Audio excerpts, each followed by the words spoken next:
The Reynolds Aluminum Program with Fibber McGee and Molly.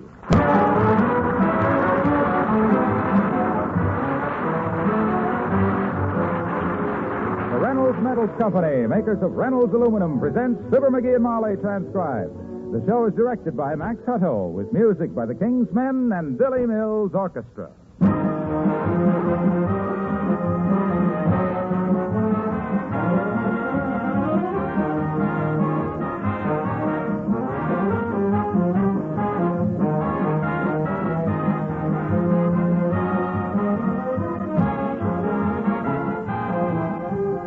Agricultural leaders in this country have coined a phrase that's pretty important.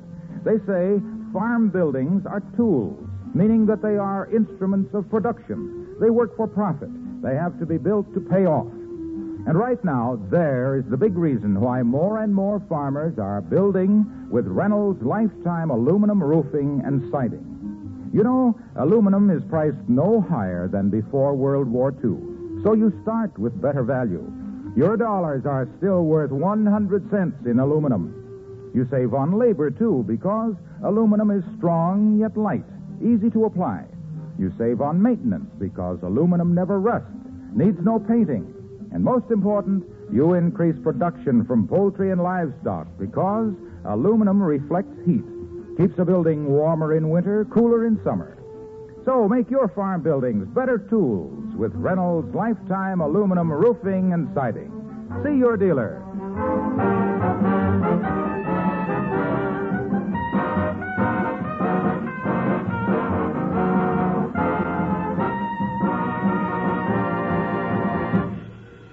The Businessmen's Art Class meets tonight at the Wistful Vista Civic Center. It's a strictly hobby affair for part-time painters. So guess who's practicing up in his living room right now with paints, brushes, and canvas? Yup, it's the Norman Rockhead of Wistful Vista. And his wife, Fibber McGee and Molly.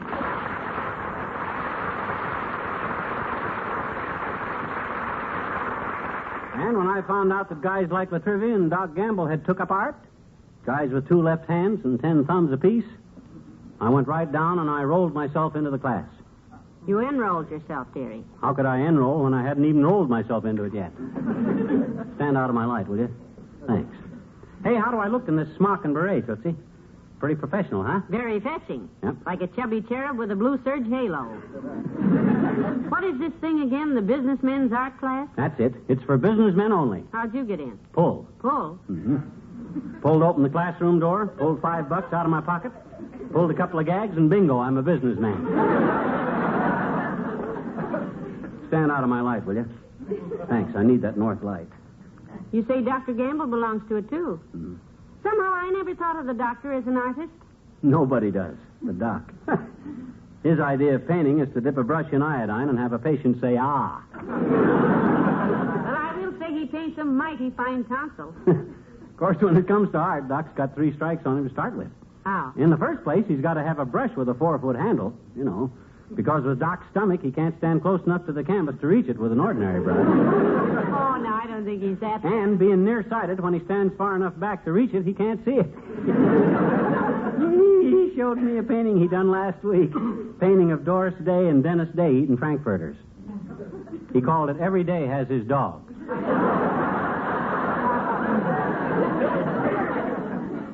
Dearie, are you going to paint something pretty soon?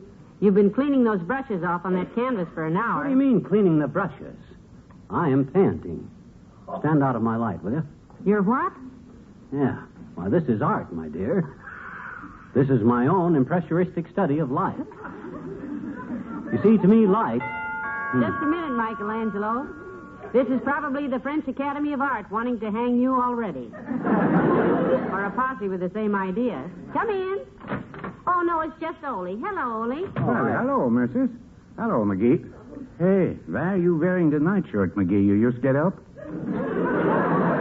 No. This ain't a nightshirt. That's a smock, Ole, like a sort of a loose coat. Yeah, my gosh, didn't you ever see anybody wearing one of these things before? Oh, sure, McGee. My missus always wears a smock when she's expecting a baby, but...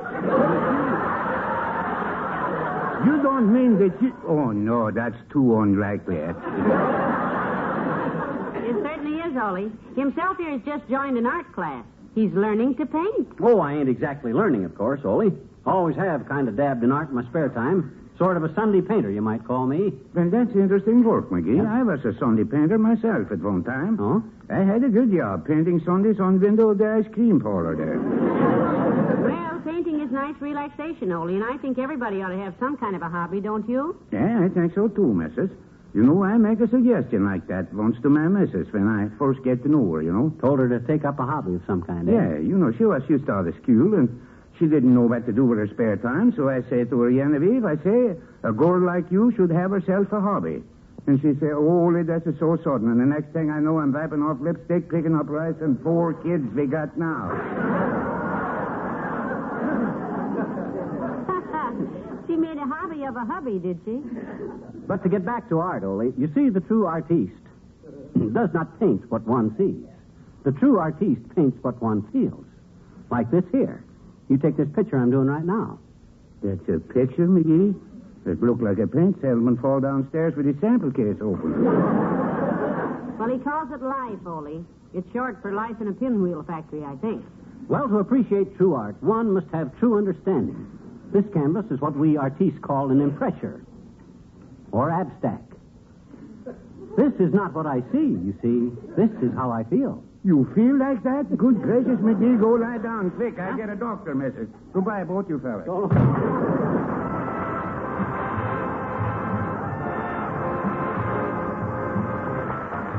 Billy Mills in the orchestra, and How Do You Speak to an Angel?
Putty tat who bit a guy named Shepherd. He'd been setting on some polka dots and thought he was a leopard. Oh, the monkey now. There we are, kiddo. Another painting all done. Mm-hmm. But what were you doing with the hammer and nail? What do you mean, what was I doing? All artists do that when they finish painting the canvas, tacking it onto a wooden frame to keep it stretched out. It's awful hard to do, too, with the paint still wet and all.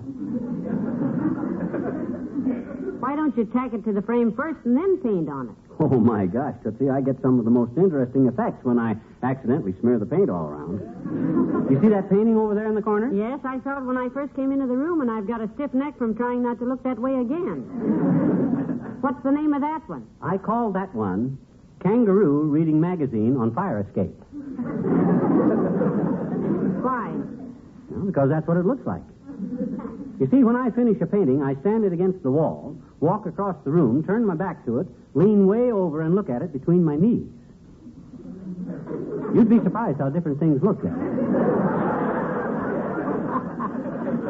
This one looked like a kangaroo reading a magazine on a fire escape. I'm starting a new picture now that I'm going to call Gainsborough's Blue Boy. That's a pretty title, isn't it? Been used. Oh, it has? Well, I can always pick up a minute. Come in. Oh, hi, old-timer. Hello, Mr. Oldtimer. Hello, daughter. Hello, Johnny. What you doing with the painting brushes and canvas? Painting? Yep. Just joined the businessmen's art class. It learns us how to appreciate art. Ever do any painting? Sure. Used to be a commercial artist. Painted signs on barns. Oh? Like, Chew Buffalo Bill Cut Plug Tobacco. Look on the label for the spitting image of William F. Cody. Stuff like that. You still work at it? Yes, daughter. In fact, I had me a job last week painting some road signs for the Wistful Vista Loan Company. Oh, then. Pick me out a big slab of stone and paint a sign on it that says, on the rocks, Stony Brook, well, you can take it for granite that we'll help you. Only I didn't go on with the work because I was worried about Grandma. Oh, what happened to her? Well, you don't know, daughter. I think it was my mistake. You see, kids, Sunday was Grandma's birthday. Oh? And she had a little black necklace and one of them glittering little black brooches I got her and a set of jet earrings to match. Fool that I was. Well, so I think jet earrings are pretty on elderly ladies. Well, me too, Johnny, but I must have got the wrong kind of jets. Hmm? Grandma put 'em on, lit a match to get a better look at 'em, and whoop! He took off from the front porch like a skyrocket. Last we seen of Grandma was a vapor trail heading southwest. That's why I can't get my mind on my job, kid. Oh, I see. So, you go on with your work, boy. Remember, you're painting for two now. You and me.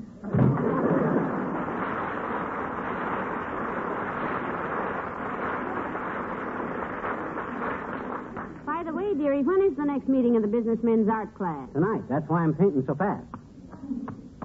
Got to catch up with them other guys. I got a real feeling for this painting, you know what? How does it feel? Wet and slippery? No. I mean, I got a talent for it. Did you read where Betty Grable, the beautiful dancer, had her legs insured for $1 million? Well, as a painter... You're going to insure your hands for $1 million? No, my pants. For $16.50. Twice I've sat down in the wet paint now. The last time was on a picture I called View of Battleship Maine. What did you do? Change the title to read As Seen from the Stern? No, but yours is better. I changed it to View of Battleship Maine as seen by Rear Admiral. But I think yours is better. Hello, Molly. Hiya, pal. Hello. Hey, they tell me you joined our businessmen's art class, pal. Yep. Good for you. You'll enjoy it. You been a member a long time, Junior? Oh, several months. My cousin, Big Uppercut Wilcox, got me to join. Oh, he did? Yeah, I get a big kick out of it. I see you're practicing up. He certainly is, Mr. Wilcox. How do you like what he's done so far? Well, it has a certain, well, there are one or two of them that, well, let's say they're interesting. Yeah, let's say that. You see, Junior, I've been studying the theory of color. Now, when you mix red and blue to get green... Pardon me, Botticelli. You mix red and blue to get purple. I don't. I mix red and blue to get green. With what result, pal? I keep getting purple. Hey, what time is class tonight, Junior? 8 o'clock, and I'll be there. Can't wait, as a matter of fact. You really like it, Mr. Wilcox. Oh, I love it, Molly. Some of the fellows in our class turn out some mighty good work, too. Mm-hmm. I saw a picture down there last week that was just terrific. Yeah, what was it of, Junior? What was it of? Well, this was a portrait, pal. Uh-huh. Portrait of a big, handsome home freezer. They freezing homes again? No. The picture showed a freezer with the door open. Oh, I see. So you could look inside and see that the entire interior... Oh, let's The inside shell, yes. The shelves and the liners and even the refrigerating coils were made of that wonderful, light, rust-proof, easy-to-clean Reynolds aluminum. I've been stabbed. You see, that's what made this picture so fascinating, pal. The fact that it was so true to life, so real. Yeah, but an artist Because wouldn't be... no matter what type of home freezer you prefer, you'll always find one important feature in all the leading makes. Yeah? That's the use of aluminum. Oh. Reynolds aluminum. Don't forget what an important thing that is, pal. I never even knew that. Why, the use of aluminum in the manufacture of a home freezer is a very important feature, pal. And why? Because you got to eat? No. Because the higher conductivity of aluminum speeds up the freezing of your foods, does a faster, better job. Yeah, but what that got to do with what... Yes, aluminum plays a big part in the great home freezer boom that is slashing the family food costs throughout America. Reynolds Aluminum from the... Hey, look. Loomy. From the Reynolds Metals Company. Pioneers of progress in aluminum. Yes, Val. Did you say your cousin got you to join the businessman's art class, Mr. Wilcox? Yes. My cousin, Big Uppercut Wilcox. Oh, the prize fighter. How'd he come to take up art? Well, he was spending so much time on the canvas that everybody began to give him the brush, so he thought he'd capitalize on it. So long, Molly. See you tonight, pal.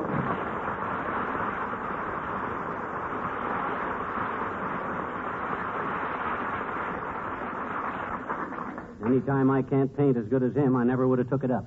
Now, you take this painting here, the one I'm working on. What do you think of this composition? What do you mean by composition?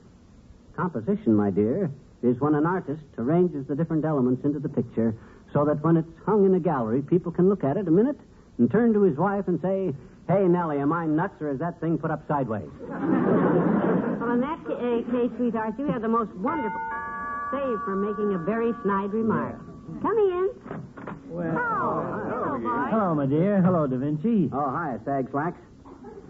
You going to be at the businessmen's art class tonight, Doc? Certainly. As a matter of fact, McGee, we work from a model tonight. Oh, is that Dr. so? Campbell and I stopped by to pick you up. Get your hat and let's go. Okay, Molly's coming, too. I want her to see how we businessmen relieve the stresses and strains of the day's work and lighten the tension of competitive enterprise by the development of a cultural hobby. Oh, to mention an unthinkable family relationship, brother.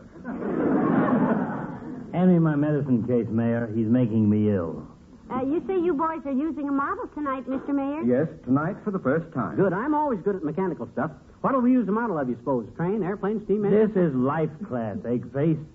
We use a live female model. They do say a live one is much better, even though they don't hold a pose as well. Live model, eh? Oh, now, don't look so perturbed, McGee. After all, it gives somebody a job, $1.50 an hour, and all the influenza they can pick up. On Thursdays and Fridays, we do landscapes and still life, respectively. It's the best way to do them. Yes. Last Friday, we painted a beautiful still that Mail of Trivia brought us, confiscated from a moonshiner. It was nothing, really. McGee, what are you looking so anxious about? Well, my gosh, let's see. I never... a live model. Well, this is the first time I ever... That's kind of embarrassing. The way you paint a bowl of tulips would be just as embarrassing. I think you're being a little silly, McGee. How do you think artists learn to paint the so-called human form divine? From reading Esquire? Well, that ain't a bad way. But, gee, where's... Oh, now, look, fellas, maybe I'd better not go tonight. I'll wait for the landscape class Thursday. Oh, nonsense. Relax, McGee. This is a very impersonal business. Nobody talks to the model, and the model talks to nobody. Yeah, come on, McGee. Get your stuff together. It's getting late. Well, okay. Get your coat, Molly. All right. You understand, fellas, that it ain't so much I don't want to go. I do. Because I feel that art is a serious study, not to be approached lightly. I feel that to give oneself truly to one's art, one must approach one's subject with a deep feeling of reverence. The true artist is one which he immerses himself completely into one's masterpiece. Thank you, Grandpa Moses. Come on, everybody. The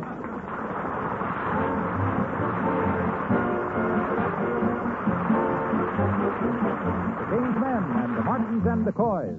Gather round me, children, and I'll tell a story of the mountains in the days when guns was law. When two families got disputing, it was bound to end in shooting. So just listen, and I'll tell you what I saw. All their fighting started one bright Sunday morning. I remember when old Grandpa Coy was full of Mountain Dew.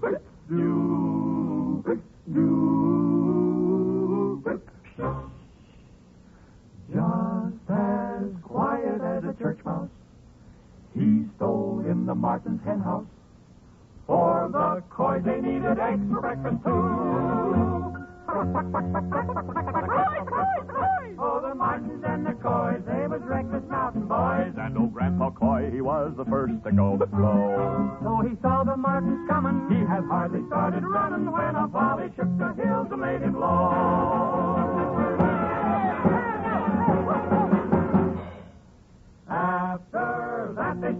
out to fight in earnest.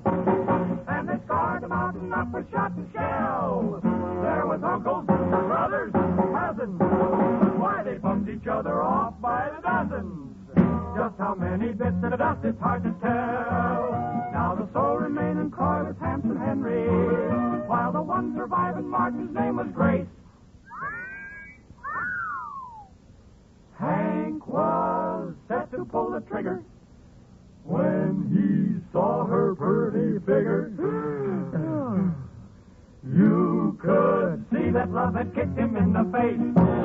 Oh, the Martins and the Coys, they was reckless mountain boys, but they say their ghostly cussing gives you chills. Cause the hatchet sure was buried when sweet Grace and Henry married. It broke up the best darn feud in these jar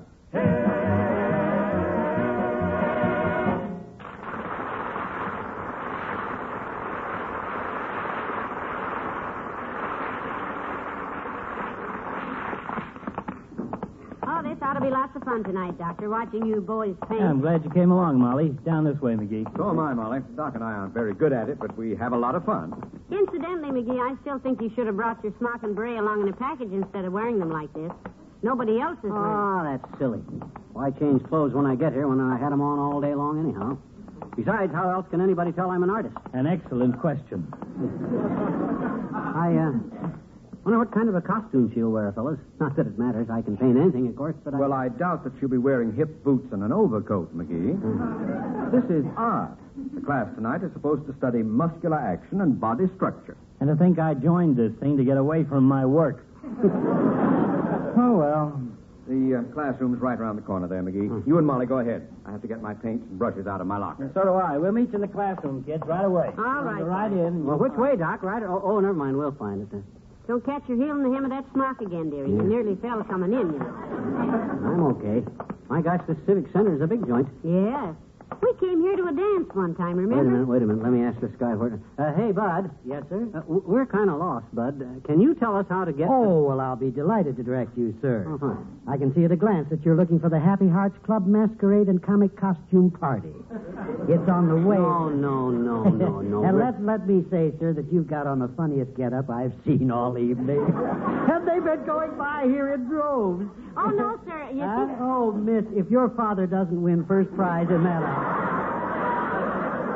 George, you ought to scream your head off. What a sense of humor. That's the most ridiculous thing.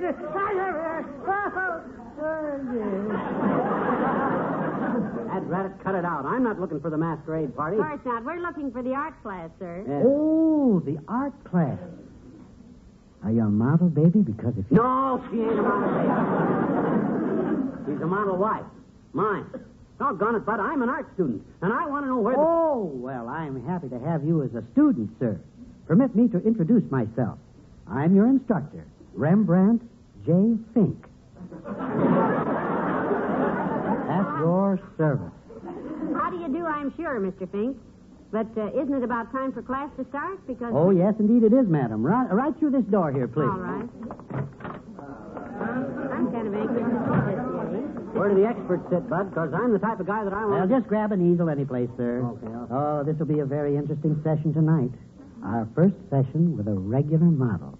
Oh, this will be fun. Yeah, we heard about that, Remy. What kind of costume will she wear? Bathing suit or... Certainly not, sir. Our class tonight will concentrate on muscle and bone structure, torso study. Oh, you hear that, Molly? She's going to wear a wedding dress. A torso. I don't think he meant that. Oh, that's great, Bud, because I got lots of white paint and I can draw swell lace, boy. Have her carry a bouquet, too, because... Our model, sir, will not be wearing a wedding dress or anything else. After all, when one must study the muscular structure of the body, one cannot be impeded by useless draperies. Well, no, I...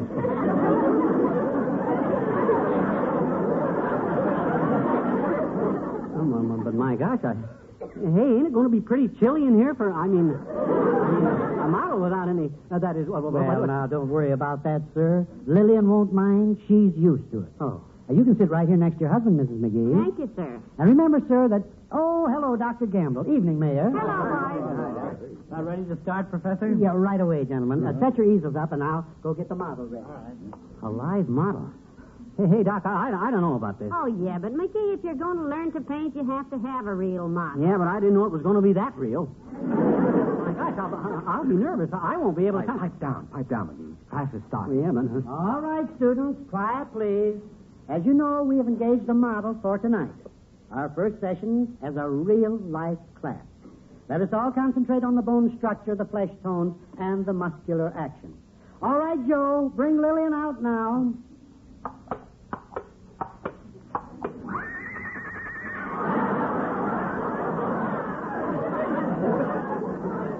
Listen to that, Molly. She's caught cold already. Poor kid. Dearie, you can open your eyes now. Lillian is a horse.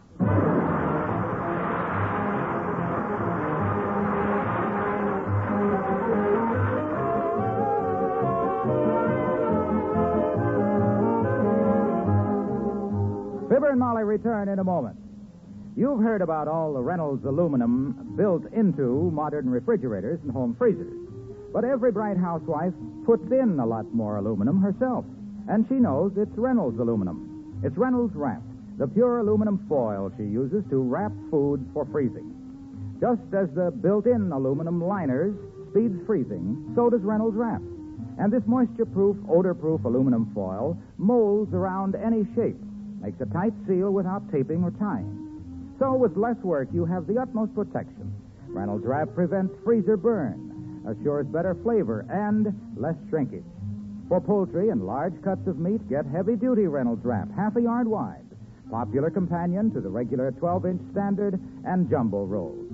Ask by name for Reynolds Wrap, made by the world's largest producer of aluminum foil, the Reynolds Metals Company.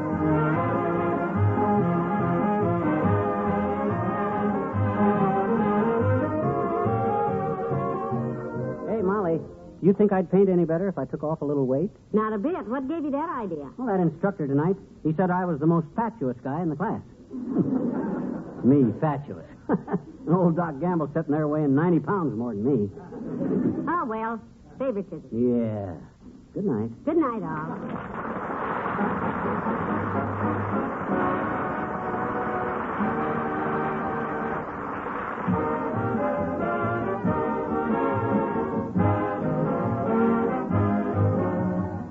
Reynolds Metals Company, pioneers of progress through aluminum, has brought you Fibber McGee and Molly transcribed with Bill Thompson, Gail Gordon, Arthur Q. Bryan, Dick LeGrand, Cliff Arquette, and me, Harlow Wilcox. Don't forget to see Mr. Peepers, starring Wally Cox, on NBC television Sunday night. Also brought to you by Reynolds Aluminum. And be sure to be with us again next Tuesday night. Good night.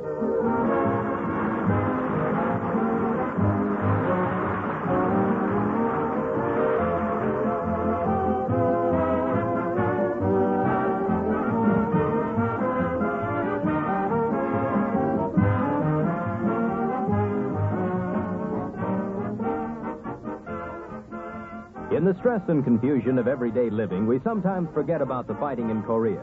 But that campaign goes on day after day, week after week. And every day our fighting men are killed and wounded.